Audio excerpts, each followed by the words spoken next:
Nothing in the world comes even close to it. And it'll be known as the F-47. The generals picked a title, and it's a beautiful number, F-47. It's something the likes of which nobody has seen before in terms of all of the attributes of a fighter jet. There's never been anything even close to it, from speed to maneuverability to what it can have to payload. And this has been in the works for a long period of time. After a rigorous and thorough competition between some of America's top aerospace companies, the Air Force is going to be awarding the contract for the next generation air dominance platform to Boeing. As you know, it was highly competed for. There was a lot of competition, generals, and it's been going on for a long time. Very, very tough competition, but this plane is produced numbers that nobody's ever seen before. The F-47 will be the most advanced, most capable, most lethal aircraft ever built. An experimental version of the plane has secretly been flying for almost 5 years, and we're confident that it massively overpowers the capabilities of any other nation. There's no other nation. We know every other plane. I've seen every one of them, and it's not even close. This is a next level. You know, level 5 is good. This is level 6, they say. The F-47 is equipped with state-of-the-art stealth technology. It's virtually unseeable and unprecedented power. It's got the most power of any jet of its kind ever made. Maneuverability, likewise, is there's never been anything like it, despite the power and speed. Its speed is top. It's over 2, which is something that you don't hear very often. America's enemies will never see it coming. Hopefully we won't have to use it for that purpose, but you have to have it. And if it ever happens, they won't know what the hell hit them. A new fleet of these magnificent planes will be built in the air during my administration over the next couple of years. It's ready to go. They've already built much of what has to be built in terms of production, including the sheds. We'll ensure that the USA continues to dominate the skies. We've given an order for a lot. We can't tell you the price because it would give way to some of the technology and some of the size of the plane, good-sized plane. This contract also represents a historic investment in our defense industrial base, helping to keep America at the cutting edge of aerospace and technology. Our allies are calling constantly. They want to buy them also, and certain allies will be selling them, perhaps toned-down versions. We like to tone them down about 10%, which probably makes sense because someday maybe they're not our allies, right? But I would like to ask Secretary Hegseth, who's doing a fantastic job. He's really been very inspiring in so many ways, and I must say that before he speaks, we have had record people wanting to join our military in the last 2.5 months, literally since this, I think probably since the election, November 5th, but especially since we came to office and since I announced Pete. He's young, he's smart, he's strong, he loves it, and they love him. But we've had record numbers of people wanting to join our military. Now, if you go back 6 months, it was the exact opposite.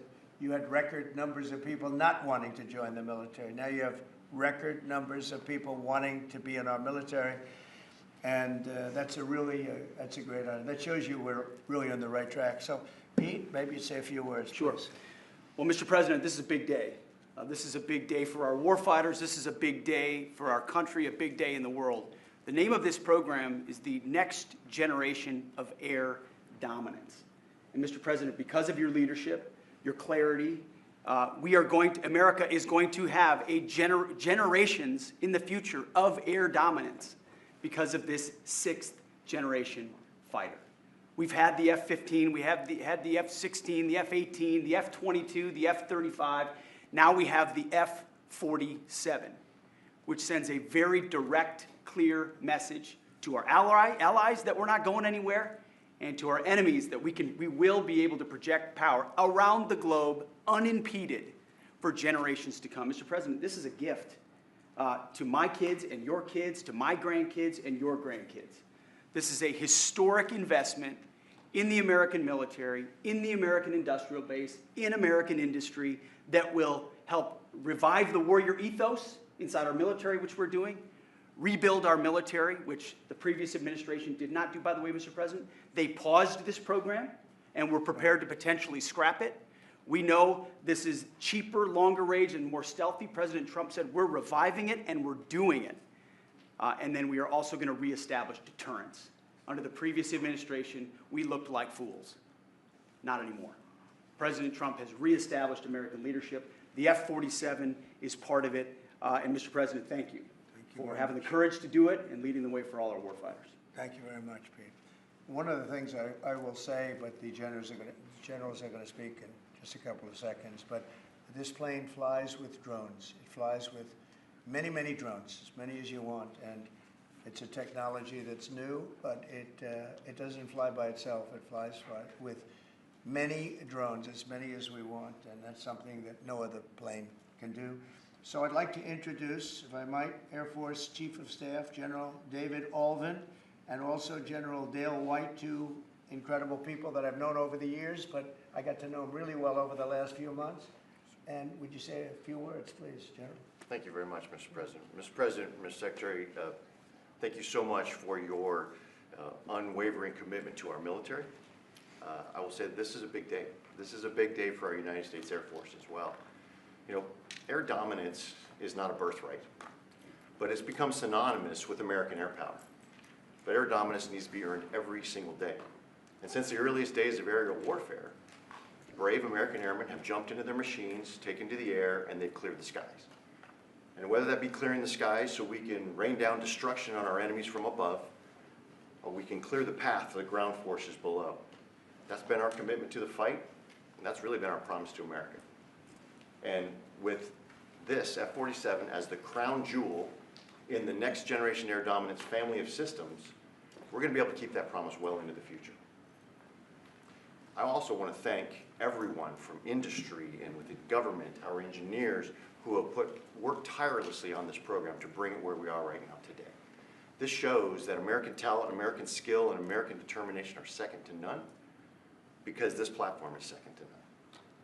So we believe that this provides more lethality, it provides more capability, more modernized capability in a way that is built to adapt. This, along with our collaborative combat aircraft the President talked about with drones, this is allowing us to look into the future and unlock the magic that is human-machine teaming. And as we do that, we're going to write the next generation of modern aerial warfare with this. This enables us to do this. The manner in which we put this program together puts more control in the hands of the government, so we can update and adapt at the speed of relevance, at the speed of technology, not at the speed of bureaucracy. This is more Air Force. This is more options for the President. We say as our mission in the United States Air Force is to fly, fight, and win air power anytime, anywhere. If you want to go anywhere, you have to have a platform that gets you anywhere. This provides the President options from the very one end, which is a quick response, and then we can get right back into fighting stance without having to deploy troops that are going to take maybe months and cost more lives. We can be back in fighting stance, and maybe we restore that deterrence. All the way to decisive victory as part of a joint force that is the most lethal and capable military ever known in history.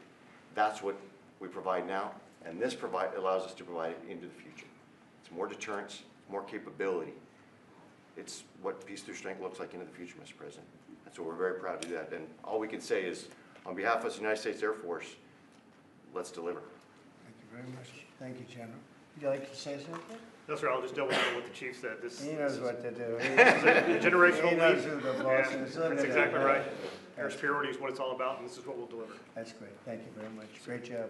We've worked together long and hard on this, and this was a big secret. In fact, we don't show too much of the plane for that reason. You see what we show? You see how beautiful that is, but that's just a very small part of it. Sure. I wasn't surprised. I was wondering how much are you going to show when they came in with that. You see a wheel in the front? That's about it. Any questions? Mr. President President, Trump, Peter? is 80,000 pages of documents is a lot to sift through. Yeah. Can you just tell us who killed Kennedy? Well, you know, I was given the task of releasing that because many presidents have gone through it and they haven't released. And I said, release. We even released Social Security numbers. I didn't want anything deleted. They said, sir, what about Social Security? People long gone, but they're long gone, so I can't imagine. But I said, if you don't delete it, if you do delete it, we have people are going to say, why did you delete it? There's something in there. So we gave Social Security, we gave everything. And the rest is for you to look at, Peter. You're going to see whether or not you see anything. But we've given it. We're doing it with Dr. Martin Luther King, too. They're preparing all of that. They're going to release everything. And whoever else they want. I mean, you know, we have nothing. We really have nothing to hide. We shouldn't have. You know, when a lot of time goes by. But with the Kennedy files, in particular, they were going crazy on them. I don't think there's anything that's earth-shattering, but you'll have to make that determination. In those, you know, it's 80,000. It's actually 88,000, and we have some additional things, as you know, come out today. And for that, you can go to the offices and you can see whatever you want to see. Everything is out there, totally open. The additional stuff is available later on today. You go over to the offices and you can have it immediately. And you'll make a determination. And on something else, these Tren de Aragua guys, because of your executive order, they are designated as foreign terrorists. Yeah. If ISIS or Al-Qaeda foreign terrorists were operating here in the United States, cops would probably be shooting first and asking questions later. And so what is the difference between terrorists, between somebody like an ISIS or an Al-Qaeda operative versus a MS-13 or Tren de Aragua? Well, these are people that focus on destroying people in their homes. They're not as international in that sense. They're a group of thugs. They come from Venezuela. They come from the prisons of Venezuela. They're very, very dangerous people, but they didn't look so dangerous when the guards took care of the situation from El Salvador. And I want to thank the president. He's a friend of mine. He's done a great job. But I just can't imagine that the Democrats are taking this issue where they want to have them back. You know, so now they have men playing in women's sports. They have transgender for everyone. They have open borders. They have all of their crazy policies that are, I think, 95-5, not 90-10, okay? And their new policy is, let's bring Tren de Aragua back into our country. Let's bring the worst. These are the worst gang members there are. They looked amazingly frail, though, by the way they were handled. It's very amazing. You know, they weren't, when they were in Colorado cutting the fingers off a man because he made a phone call to the police, they seemed a lot tougher then than they did when they were having their heads shaved and they were in shackles. They're tough people. They're bad people. We don't want them in our country. We can't let a judge say that he wants them. You know, he didn't run for president. He didn't get much more than 80 million votes. And we just can't let that happen. It'd be so bad for our country. I won on the basis of getting criminals out of our country that were let in. It was called unforced error. They were let in by Biden, incompetently let in, and let in by the millions, actually. 21 million people. I believe it's 21 million. And that's not even including the gotaways, but these are rough people. We want them out of our country. And I won the election based at least partly on that, and that's a big part, yeah? Mr. President, there's something several families. I don't know if you saw this. Tim Walz is now saying about Trump supporters, and forgive me, I'm just reading a quote from Tim Walz, I think I could kick most of their ass. Oh, boy, he'd be in trouble. Is there any way to know? Well, he's a loser, you know, I mean, the guy's a loser. He lost an election. He played a part. You know, usually a vice president doesn't play a part, they say. I think Tim played a part. I think he was so bad that he hurt her. But she hurt herself, and Joe hurt them both. They didn't have a great group, but I would probably put him at the bottom of the group. Have you heard that Biden wants to get back involved for Democratic politicians, fundraising and campaigning against your policies? I hope so. I hope so. Mr. President, there are several families. Mr. President, there are families from some of the people. Who are you with? I'm with La Nación newspaper from Argentina. There are families from some of the people that were on those flights to El Salvador that claim that they're not criminals, they're not members of Tren de Aragua, of MS-13. What can you tell them, and what guarantees can you give them that everyone in those planes were actual criminals, terrorists, as you said? Well, I was told that they went through a very strong vetting process, and that that will also be continuing in El Salvador. And if there's anything like that, we would certainly want to find out. But these were a bad group. This was a bad group, and they were in bad areas, and they were with a lot of other people that were absolutely killers, murderers, and people that were really bad with the worst records you've ever seen. And but we will continue that process, absolutely. We don't want to make that kind of a mistake. Is the U.S. planning to give up the position of NATO's Supreme Allied Commander, and if so, why? NATO is something that I saved. NATO was gone until I came along. In fact, the previous Secretary General, very good man, both of them are good. The current man is fantastic. But both of them have said, if it wasn't for Trump, you wouldn't even have a NATO, because we were paying the cost of almost all of the countries, and now they're paying. I said, we're not going to do this. We're not going to continue. You hurt us on trade, you do bad things on trade, and then on top of it, we're supposed to pay for your military. And because of what I did, hundreds of billions of dollars flowed into NATO by countries that just weren't paying. They were delinquent. They weren't paying their bills. So NATO is solid. They're strong. But they have to treat us fairly. Are we going to give up the... Because look, without us, NATO's not the And same we're giving- thing. And I can tell you, I've been having very good discussions, as you know, with President Zelensky and with President Putin. And President Putin will tell you that without the United States, he wouldn't be worried. But he is worried when the United States is involved. And I have to tell you, I've dealt very well with both gentlemen, and we have, I think we have the confines of a deal. I hope we have the confines of a deal. I'm doing it for two reasons. Number one, and by far most importantly, thousands of young people, and they're not American people, they're Russian and they're Ukrainian, are being killed every week, thousands a week. And also the United States has paid, because of Biden, $350 billion on a war that should have never happened. If we had a competent president in this, sitting right here, that war would have never happened. It would have absolutely never happened with me. And it didn't happen. For 4 years, it didn't happen. Mr. President, do you think you have the authority, the power to round up people, deport them, and then you're under no obligation to a court to show the evidence against them? Well, that's what the law says, and that's what our country needs, because we were, unfortunately, they allowed millions of people to come into our country, totally unvetted, totally unchecked. So you ought to ask, did he have the authority to allow millions of people? Did Biden have the authority to do something that's unthinkable? Have open borders where millions of people poured into our country, totally unvetted and totally unchecked, just as you would say. And many of those people were criminals. Many of them were from jails and prisons and mental institutions and gang members and drug dealers and very dangerous people. Many were murderers. We have 11,088 that we know of murderers they murdered. Of that number, at least half killed more than one person. They're in our country. They're in a location near you. Biden allowed that to happen to our country. And his people that really ran the country.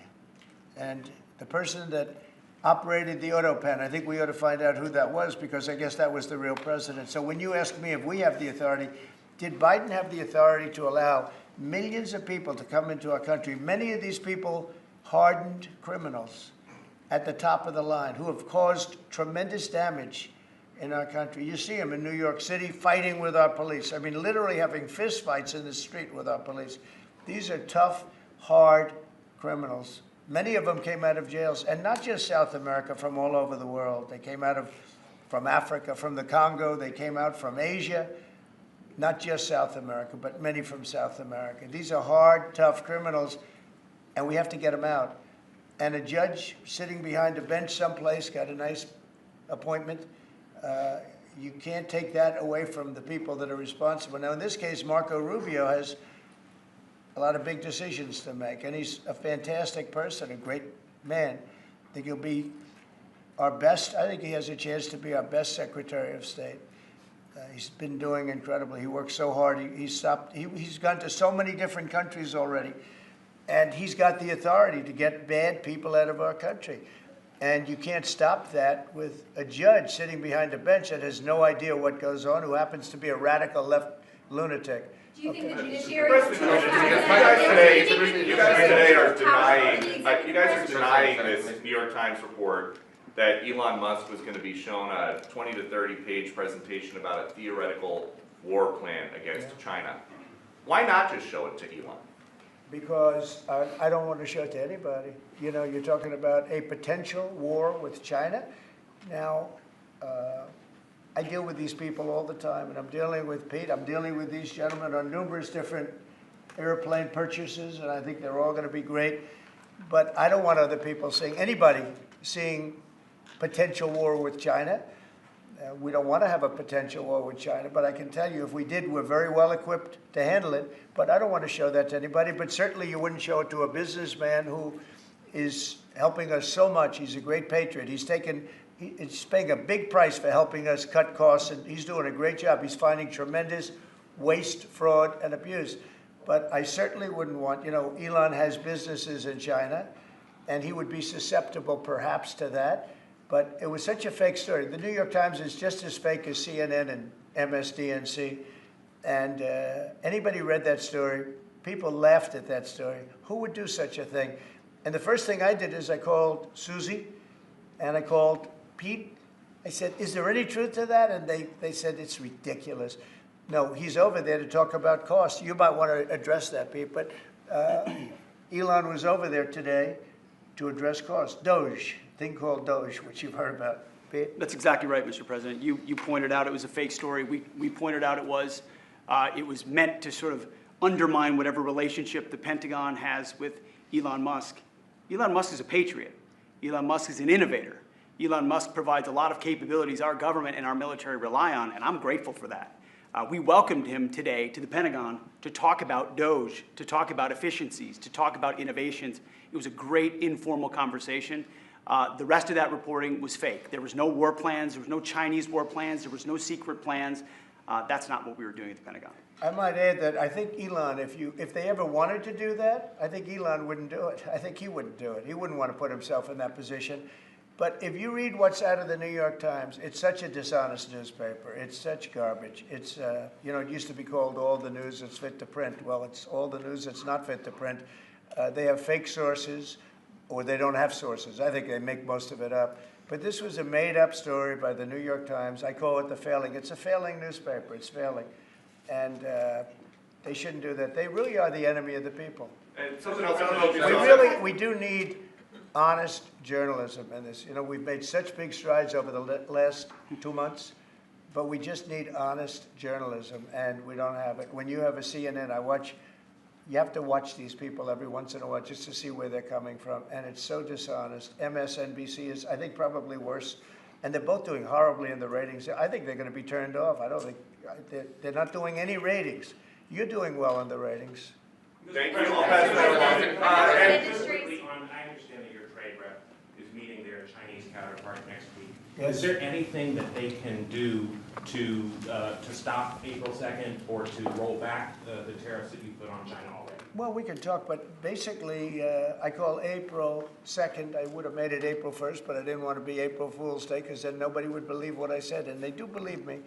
April 2nd is going to be Liberation Day for America. We've been ripped off by every country in the world, friend and foe. We've been ripped off on trade. We've been ripped off on military. We protect people, and they don't do anything for us. It's just so unfair for years and years. And now some of that money is going to be coming back to us in the form of tariffs. I mean, tens of billions. It's going to be numbers like nobody's ever seen. So NVIDIA announced today, you saw that, hundreds of billions of dollars of investment. The biggest chip maker in the world announced hundreds of billions of dollars of investment. Hundreds of billions, not millions, but billions. They're all coming here. Apple just announced $500 billion worth. They're going to build plants here. You know, they built their plants in China. They're going to build them here. And they're starting immediately. We have investment, the likes of which this country has never seen, already announced. And they all want to have news conferences. I don't have enough time to have that many news conferences, but I would say so far at least $4 trillion. $4 trillion is coming in.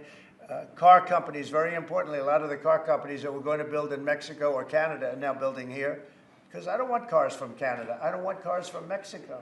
They want to do it, it's fine, but I want the car companies to build here, not, you know, they were building in Mexico 3 plants, big plants, really big plants, and they were going to sell the cars right across the border. We wouldn't have the jobs, we wouldn't have the profits, we wouldn't get the taxes, we get nothing. All we get is unemployment and empty factories. Those days are over. So now those 3 places are going to build here, but many more than that. We have a big one. Honda is building, just announced a really big plant in Indiana, great state, smart place to build. And we have many car companies coming here. The steel mills are going to be booming, And many other things, you know, many other things come with that. But we need that for defense. You know, there are certain things you have to have. You have to have steel. We would have had, if I didn't do in my first term tariffs to stop the onslaught, because they were dumping steel in order to destroy our steel plants. If I didn't do 50% and even 100% in certain cases tariffs on steel, you wouldn't have a steel plant in the United States. And Biden was unable to get rid of those tariffs because they threw off so much money that his numbers, which didn't work anyway, because his numbers were terrible, what he did, the way he spent money was so horrible, and what he allowed to happen to energy. That's the other thing. Energy is going to be like it's never been before. Mr. Vice President is here. If you have any, do you have anything to say while you're here? He's a very good Vice President. I'm just here to watch the show, sir. Okay. I think airplanes are pretty cool, so I want to go check this out. Airplane's cool. It is cool. Mr. President, President, to take off the trade war at this point, though? Well, I'll be speaking to President Xi. I have a great relationship with him. We're going to have a very good relationship. But we have a $1 trillion deficit because of Biden with President Xi. More than that. I mean, I've heard $1.2 trillion. We have a deficit. And I've explained that to President Xi. We also have a problem where he's allowing fentanyl to be sent into Mexico and then cross the border and, you know, killing. I think the number is much higher than the 125, 115 that I think it's closer to 300,000 people a year.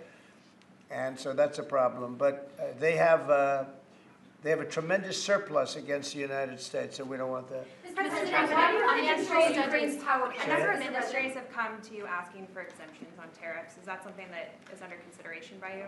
Well, people are coming to me and talking about tariffs, and a lot of people are asking me if they could have exceptions. And once you do that for one, you have to do that for all. So, I mean, generally, I did something interestingly during 2 weeks ago. I gave the American car companies a break because it would have been unfair if I didn't. And everybody said, oh, he changed his mind on tariffs. I didn't change my mind. I helped our, you know, sort of big 3, big 4. I helped some of the American companies.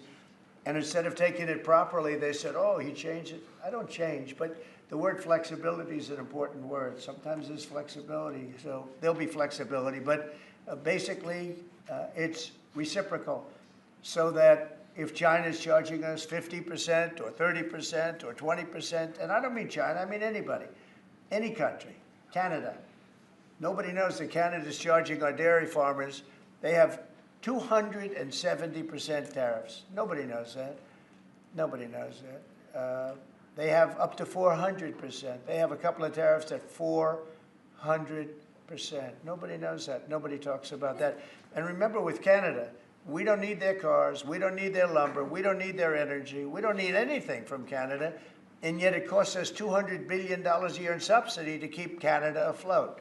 So when I say they should be a state, I mean that. I really mean that, because we can't be expected to carry a country that is right next to us on our border. It would be a great state. It would be a cherished state. The taxes for Canadian citizens would go down in less than half. They don't spend money on military because they think we're going to protect them. There are many things that they do, like icebreakers. They want us to provide icebreakers for them. Oh, that's wonderful. So the Canada, they're very tough traders too. I want to just tell you, of all the people, they're tough traders. They trade very tough. And, you know, the expression I use is, some people don't have the cards. I used that expression about a week and a half ago, right? Somebody was negotiating who didn't have the cards, who's now, I think, saying that he wants to do it, and I think we're going to have a big deal on that very special something. We got to make a deal on that. But Canada has been a very nasty negotiator against the United States, took advantage of the United States for a long time. But nobody knows that they were getting 270% tariffs on dairy products. Mr. President, follow up on Canada, and I don't think I've heard you say this in all of the talk about Canada becoming the 51st state. Are you concerned that if they became the 51st state, they would be a very, very blue state? Very, very big and very, very blue. No, there might be, but it would, you know, you have that artificial line that goes, that straight artificial, that looked like it was drawn by a ruler, somebody with a, I don't mean a ruler like a king, I mean like a ruler, this way. And it's just an artificial line that was drawn in the sand or in the ice. And you know, and can I tell you, Peter, just, you add that to this country, what a beautiful landmass, the most beautiful landmass anywhere in the world. And it was just cut off for whatever reason. It would be great. Now, is it liberal? Maybe. But, you know, a conservative, until I got involved, because I don't care who wins up there. I frankly probably would do better with the liberal than the conservative, if you want to know the truth. But just a little while ago, before I got involved and totally changed the election, which I don't care about, probably it's to our advantage, actually. But the conservative was leading against, I call him Governor Trudeau. The conservative was leading by 35 points. So, you know, so I don't know about that. I think Canada is a place like a lot of other places. If you have a good candidate, the candidate's going to win. And I don't know if you've seen this, but the two astronauts that you just helped save from space, they didn't get any overtime pay for all that extra time. They got $5 a day per diem. Oh. For 286 days, that is $1,430 in extra pay. Is there anything the administration can do to get them, to make them whole? Well, nobody's ever mentioned this to me. If I have to, I'll pay it out of my own pocket, okay? I'll get it for them. Mr. President, I'll take care of that. I like that. I think that's, I'll pay it right out of my, is that all? That's not a lot for what they had to go through. And I want to thank Elon Musk, by the way, because think if we don't have him. You know, there's only so long, even though they're in the capsule up there, that the body starts to deteriorate after 9 or 10 months and gets really bad after 14, 15 months with the bones and the blood and all the things that you've been reporting on very well. And if we don't have Elon, they could be up there a long time. Who else is going to get him? And I just want to thank him. He's going through a lot, what they're doing to him. And these people are going to be caught, and they're going to be caught, and they're going to be prosecuted. And from what they tell me, I see this just by watching your programs and reading the news, but from what they tell me, they could get 20 years in jail, and they'll get it. I'll tell you, there's going to be no leniency, and there'll be no pardons.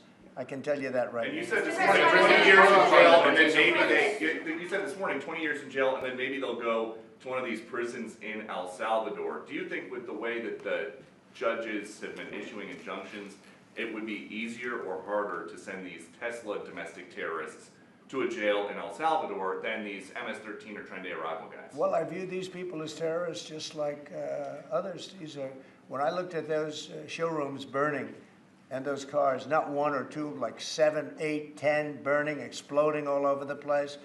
These are terrorists. You didn't have that on January 6th, I can tell you. You didn't have anything like that on January 6th, which is sort of amazing because on January 6th, the Democrats were talking. Nobody was killed other than a very beautiful young woman, Ashley Babbitt. Nobody was killed. And you look at what's going on now with these terrorists. These are terrorists, and that's an organized event. You know, take a look at their signs. Take a look. They're all made by the same sign company. A nice, expensive job. Now, these are the people that finance it are, in my opinion, in just as big a trouble as the people that are setting the match and setting the fires. So we'll see. It's under very serious investigation by the FBI and by the Justice Department. These people are terrorists. Okay. Yeah, go ahead behind you, please. Mr. President, what do you say to American military families who are seeing Elon Musk at the Pentagon today, are hearing about Defense Department cuts, and their thoughts are immediately going to the safety of their loved ones who are currently deployed? Well, we're making our country strong. And when they see a thing like that and they hear that story about Elon and China, what they should do is realize that the New York Times is a corrupt institution, because I think they're the ones. They knew that story wasn't true. Nobody believed that story. People that, when I first called, they laughed when they heard the story. Nobody believed it, that the Pentagon was giving him a briefing on what war with China would look like, and he has business. No, they made that up because it's a good story to make up. They're very dishonest people. Look, I have it with the Times, and you'll see more and more of it. To me, it's a very dishonest organization. But a story like that is made up. It's total fiction. And I just wanted to make sure. I called up Chief of Staff and I called up Pete, and I said, is there any truth to that? Absolutely not. He's there for Doge, not there for China. And if you ever mention China, I think he'd walk out of the room. He wouldn't take it anyway. So it's just a made-up story. Nobody's taking better care of the military. One of the things that I know that Pete's doing is he's talking about a lot of the civilian staff, and we're going to get them other jobs. You know, we're going to have a lot of jobs in this country, but we don't want to have wasteful jobs. We want to have meaningful jobs. And those were wasteful jobs. Those are jobs that not only military, but jobs where people don't show up. You take a look at Department of Education. I've never seen so many buildings with the names on it. You go past one after another Department of Education, and they're empty. The people don't show up. You know why? Because they have other jobs, because they're playing golf, or they're playing something. They're doing something. And we have a lot of great people, but we have to move that back to the States. We're going to make our country strong, and we're going to get people much better jobs, because we have companies moving into our country, the likes of which we've never seen before. Nothing like this has happened. And it's automatic. They don't want to pay the tariffs. How do you avoid paying the tariffs? You build your plant in the United States, and it's a beautiful thing to see. I see it. So far, I would say $4 trillion. Nobody's ever heard of them. No country's ever heard of numbers like that. $4 trillion, and those are the best ones. The biggest, best chip maker in the world. I'm not a fan of the CHIP Act, where you give billions of dollars away to companies that don't need it, and it won't bring them here. I'm giving nothing away. All they're doing is coming here. They're building because they want to avoid. Remember this on the tariffs, too, because that's going to be, Liberation Day, April 2nd. It's reciprocal. If they charge us, we charge them. So somebody say, well, how much are the tariffs? Very fair. If India, as an example, has been very bad to us on tariffs. They charge 100%, 200%, whatever they charge. Now, Europe just announced they're lowering the tariffs on cars. We charge, like a joke, 2.5%. That's what this country charges. Europe just announced that they're reducing their tariffs on cars to 2.5%. It's nice. But they also have non-monetary tariffs, where they make it impossible for the cars to get in, even without the dollars on them and the dollar signs.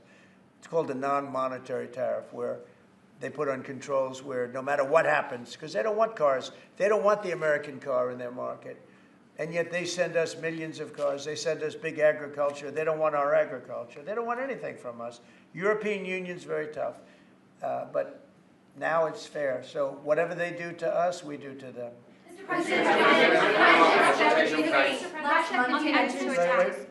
Russia continues to attack Ukraine. Are you planning to impose any sort of Well, sanctions? they're fighting against each other.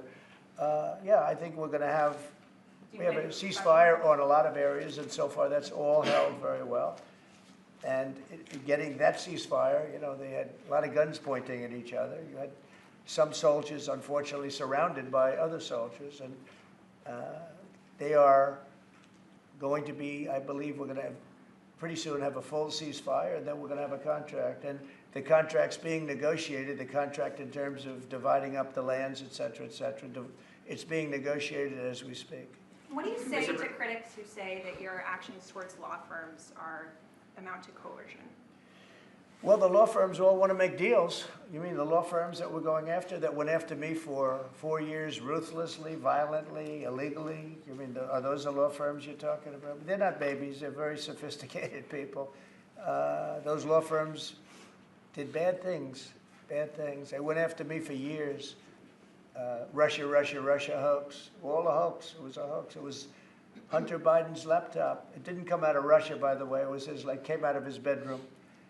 It was all a hoax developed by Democrats. Hillary, I don't think Biden did, because I don't think Biden knows what the hell he's doing, frankly, based on everything I see. I've seen things since being here that are so sad. What he's done to this country, what he and they did to this country, those people that surrounded him, who, by the way, are radical left but smart.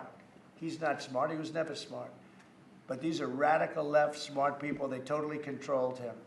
He did whatever they told him to do. And it's a shame. It's so sad to see what happened, what they've done to this country, both not only the inflation you saw, but allowing millions of criminals, millions and millions of criminals into our country. That's an inexcusable act. And many other things besides that. Thank you very much, everybody. Thank you. Thank you. Thank you, everybody. Thank you very much. Thank you, guys. David, need a hand?